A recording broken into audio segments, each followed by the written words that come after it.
Safety helmets, hard hats, for South African mining, key requirements.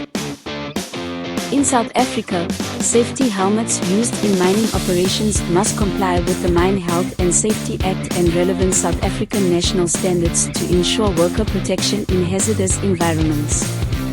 Here are the key requirements. Compliance with standards.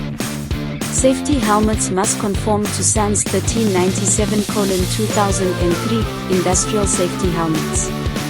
They should meet the requirements of SANS 50365 for protection against electrical hazards.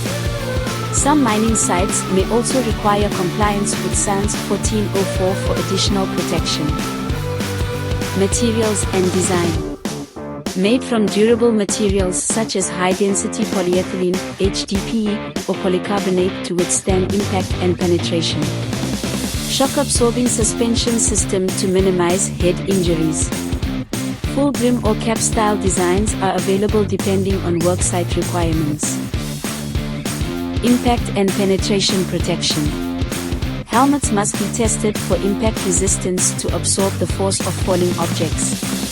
Should withstand penetration tests to prevent sharp objects from breaching the shell. Additional features for mining. Chin straps, mandatory in some mines to prevent helmets from falling off. Reflective strips, enhances visibility in low light conditions.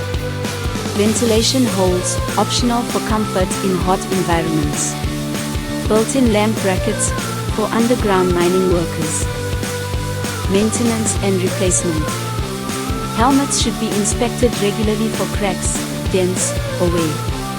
Must be replaced at least every 3 to 5 years, or immediately after a significant impact.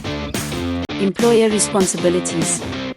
Provide approved and well-maintained safety helmets. Ensure all workers are trained on proper use, care, and storage. Conduct regular inspections and audits to ensure compliance with safety regulations. Contact us for all your personal protective equipment needs.